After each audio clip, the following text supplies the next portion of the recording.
Всем привет! С вами канал «За линией горизонта». И вот у нас наконец-то долгожданное событие. Первый полноценный сплав в этом году. Сплавляюсь от Заводской Слободы до Диулина. Одна или две ночевки, то есть 2 или 3 дня. Встал на воду в 11:40. Сейчас время где-то около 12, минут 20 иду. Вышел с Заводской Слободы, и вот такая вот красота вокруг. Снег уже сошел, лед тоже. Кстати, довольно быстро сошел лед. 4 дня назад я смотрел, здесь все было, то есть не было даже протоки. Сплошным полом лед стоял. И вот вчера приезжаю, смотрю, льда уже и нету. И половина снега сошло. Но оно и не удивительно.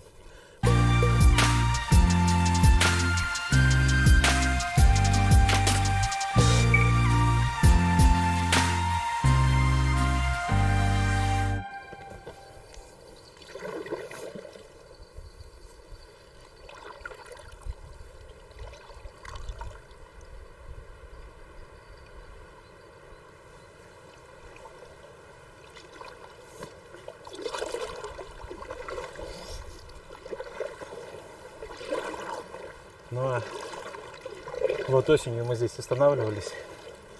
Та самая стоянка Соловьиная гора.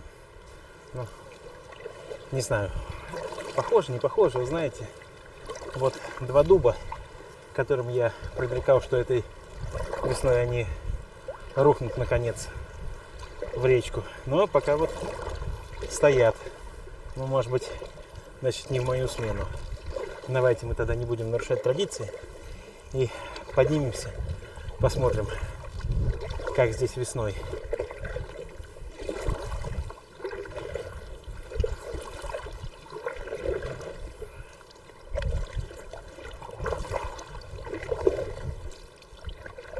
Судя по тому, что осенью мы здесь были в 5 часов вечера, а сейчас в обед еще 13 нету, то этот сплав уложится в 2 дня.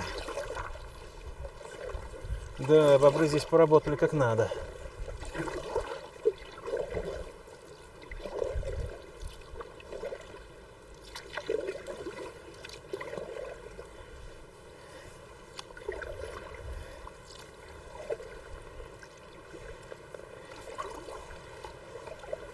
Ага, вот он подъем. Здесь все было в мухоморах. Сейчас что-то ни одного не видать. Съели, наверное.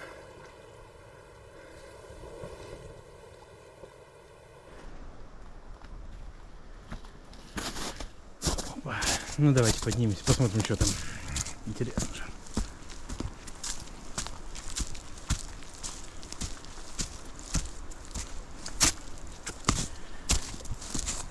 Опа. Так. Ветра нет. Противопожарный ров все так же разрыт. А он все еще стоит. Мне кажется, он переживет и эти дубы, и весь лес. Да, уровень воды значительно выше, чем осенью.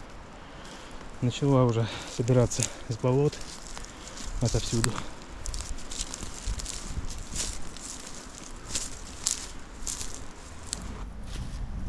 Пойдем посмотрим, что там бобры понаделали.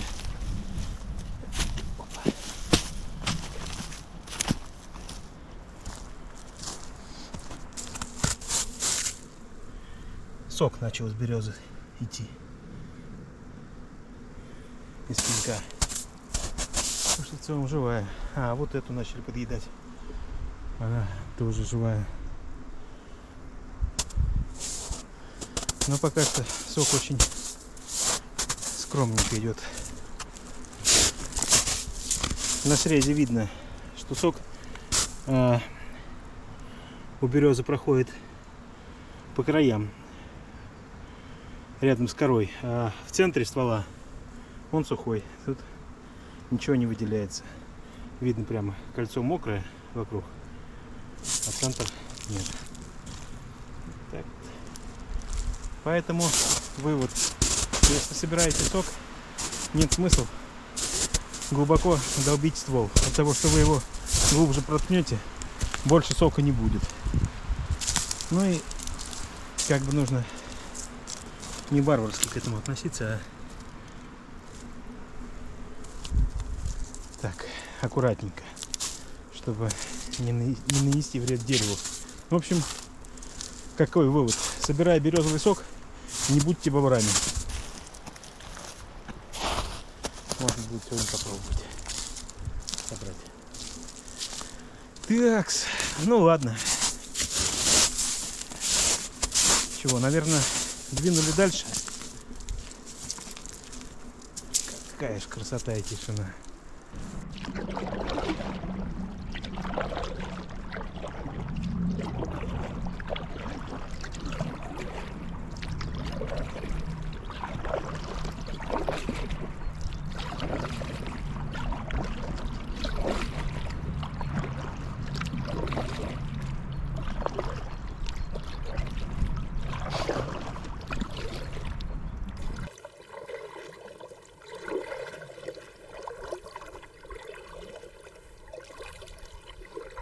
Вот старица, на ее конце находится в Затоне дом Желтого. Кордон 278, по-моему, номер у него. Вот там бывал Пустовский пару раз за свою жизнь. Ну, они дружили с Желтовым. Желтов — это потомственный лесник. Это во второй половине послевоенной 20 века в Советском Союзе работал там. У него у отца было много детей, но вот он из всех детей один стал лесником. И называется это все музей Паустовского. Почему Паустовского, непонятно, но так уж принято. Вещей взял с собой немного, гораздо меньше, чем в летние сплавы. Не знаю почему. Может быть, потому что понимаешь, что надолго не задержишься. Все-таки не самое жаркое время года. Может быть, не хочется где-то встать в лесу с большим количеством скарба. Вот, то есть станешь и куковать, когда немного вещей. Ну, как-то взял на себя там, да, запаковал и понес. Если этом, в случае чего, можно дождаться какой-то помощи, то сейчас, конечно, когда один на всей реке, никакой помощи, вероятно, не будет. Но, тем не менее, все уместилось в одном гермомешке. Можно по пальцам пересчитать, всего 5 предметов. Палатка, спальник, пенка. Палатку взял трехместную Trailhead. Гамак не стал брать. Во-первых, по весу и по размеру они не сильно отличаются. Во-вторых, хочется с комфортом поспать хотя бы одну ночь, чтобы с утра не болела спина. Ну и последние несколько дней все-таки ветерок гуляет такой. А стандартная палатка, она все-таки более устойчива к ветру, чем гамак. Что еще? Комплект посуды. Еду взял. Это как раз 5. Кашу, немножко консервов.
Вышел размять ноги на бережку на низком, а он весь в снегу, сугробы здесь.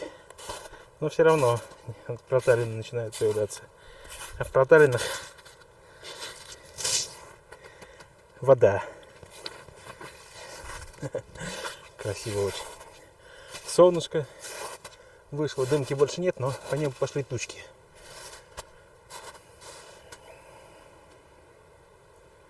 И тишина.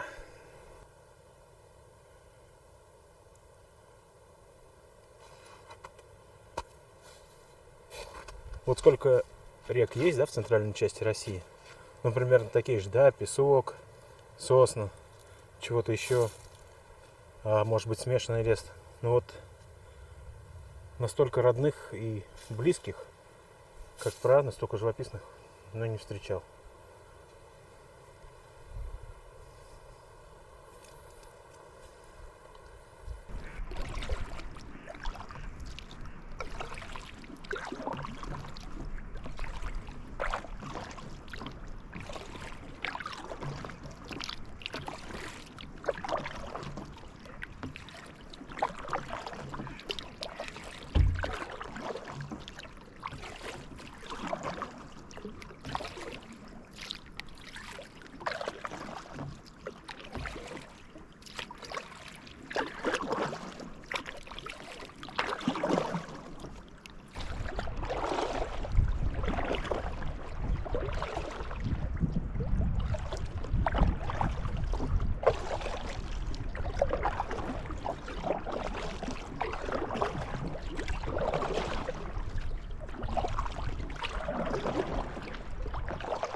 А вот пока ветер стих, мы тихой сапой подходим к стоянке, где осенью останавливались. Там, где дятел нам мешал спать всю ночь. Бегал по веткам. Ну и где маленькая крыса. Не то выдра, не то андатра по берегу гуляла. Сейчас мы там остановимся, посмотрим.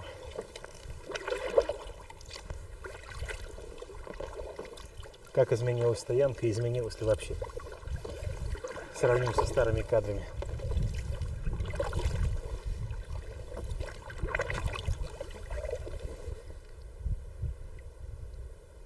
То ли здесь гораздо больше корях было, то ли они просто под воду ушли.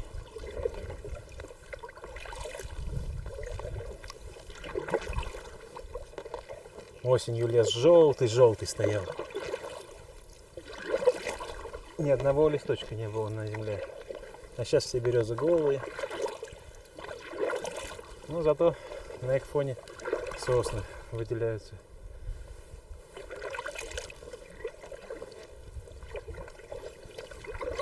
Уток, видимо-невидимо. На каждом шагу косяки.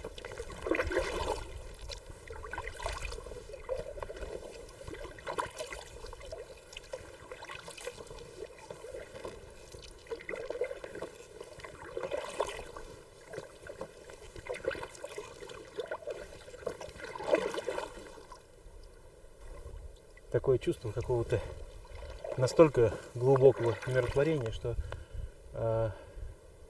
невозможно подобрать слова, очень тяжело. Где я высаживался? Мне кажется, вот за косой справа, за этой стоянкой, там столик. Так, ну мне кажется, вариант только один. Здесь же и попытаться сняться. Правда, подозреваю, здесь глубоко достаточно. Ну, попробуем.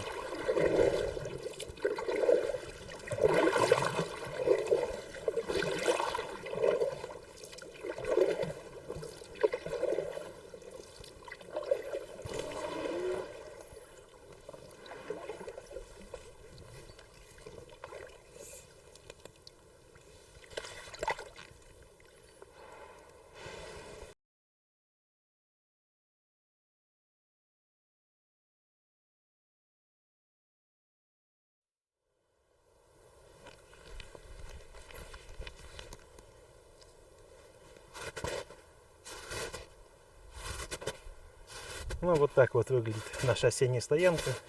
В общем-то, практически ничего не изменилось. Напилили пеньков немного кто-то. Ну и какой-то запас дровишек оставили. Причем сделали это еще в прошлом году, потому что вокруг пеньков снег подтаял. Если бы ставили в этом году, ну, может быть, и в этом году подтаял бы. Но мне кажется, все равно в прошлом. Все-таки здесь не натоптано, и следов нет. Вот только мои. Не видно, что людей не было. А вот на столе лежит соль. Соль эту я помню. Странно, что ее не съел никто. Никакие животные. Она уже в каменную превратилась.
Периодически выглядывает солнышко, но воздух настолько теплый, что вот прямо иногда порыв налетает на лицо и явно теплее, чем тело.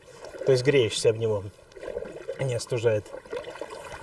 Особенно, конечно, под солнцем оно дополнительно прогревает одежду, ну и как-то вещи. Мне кажется, что уже глубокое лето, ну май где-то, там начало июня. Хотя, конечно, на самом деле температура не очень высокая. Вот если взять обыкновенные какие-то воздушные массы, которые в тени. Ну, Google пишет, что 5 градусов сейчас. 5-7. Но ощущается, вот честное слово, как будто лето уже. Или наоборот, может быть, осень такая ранняя, бабье лето. Может быть, даже больше, да, потому что вокруг трава пожухла. Но ты только снег в лесу и на берегах напоминаешь, что на самом деле сейчас начало апреля. 1 декада.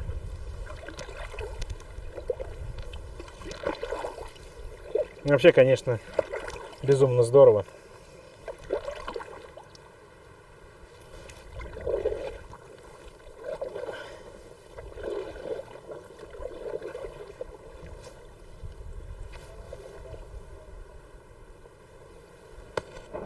О, тут двойной слой льда. Лед прямо под нами. А сверху слой воды. Старица какая-то.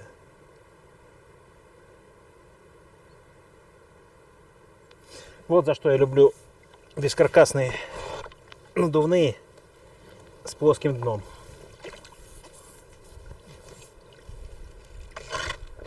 Многие говорят там, вот, ветром их сносит. Ругают. Справедливо ругают, сносят. Плоское дно есть плоское дно. Но зато и преимуществ тоже куча. Вот здесь глубина до слоя льда сантиметров 10. И ничего. Можно пройти. А уж если говорить о простоте сборки, так вообще равных нету.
потихонечку тучек становится на небе все меньше и меньше, а солнышко выходит все чаще и чаще. Это не может не радовать сразу. Такой прилив сил, бодрость какая-то. Ну, в общем, солнце, витамин D. То, чего нам так не хватало всю зиму. Если серьезно, то ветерок потихонечку стихает. Но здесь вот где-то в среднем течении. На Пре вообще редко бывает сильный ветер, где она уже начинает петлять мимо таких более-менее высоких берегов. А там ближе к Клепикам, вот от Клепиков до Заводской Слободы особенно, где с одного края обязательно поле, какой-нибудь открытая местность. Там, конечно, ветра гуляют, что осенью, что весной, что летом. В общем, круглый год. Хорошо, тихо.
Так, набрали талой водицы.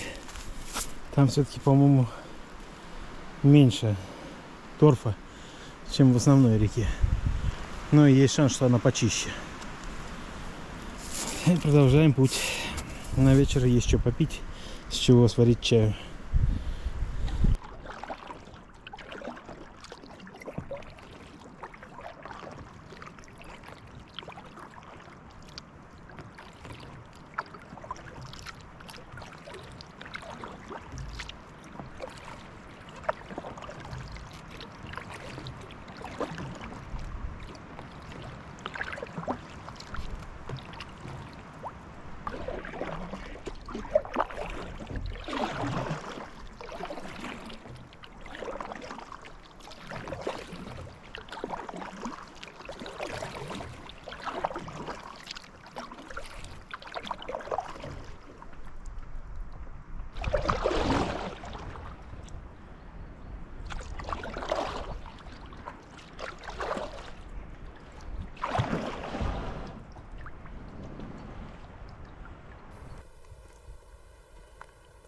Ну вот, собственно, эта стоянка, Бобровая хата.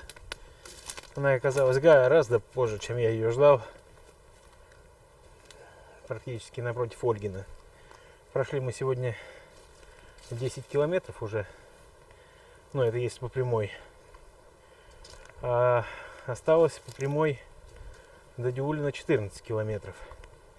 Ну, вот, не знаю, мне очень хочется сегодня здесь встать. Тут красиво, хорошо, спокойно. Есть какой-то минимальный набор для комфортного бытия. Но с другой стороны, мне еще хочется, конечно, немножко пройти, потому что кто его знает, во сколько я завтра встану. Как-то разрываюсь между двумя огнями. Но я подозреваю, что встану все-таки здесь, потому что солнце уже скрывается за деревьями. Скоро сумерки начнутся.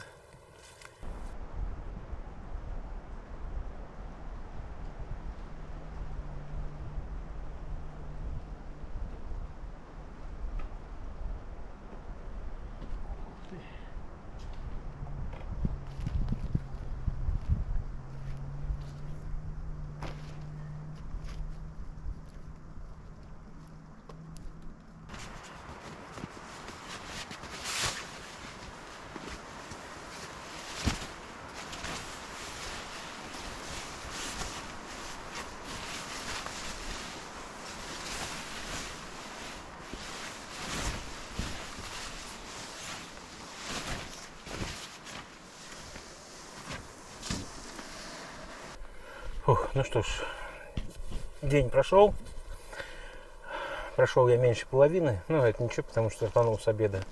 Завтра начну с утра. И, может быть, будет получше. Палатка поудобнее гамака. Сейчас прямо здесь, в тамбуре, вскипячу себе чайку из талой воды. Съем чего-нибудь. И не буду дожидаться темноты, лягу спать, чтобы встать пораньше, часов в 6. Усну я сейчас легко, потому что весь день на ногах. Плюс к тому же спал я прошлой ночью мало, меня сейчас уже клонит в сон. Вот. Небольшой ветерок снаружи гуляет, но здесь вроде ничего. Спасибо большое, что были со мной. Подписывайтесь на канал, ставьте лайк этому видео, оставляйте комментарии. Завтра будет новый день, будет пища. 14 километров по прямой до Диулина. Если рано встать, то без проблем должен часам к 4-5 также вот подойти, чтобы мне еще погрузиться надо засветло.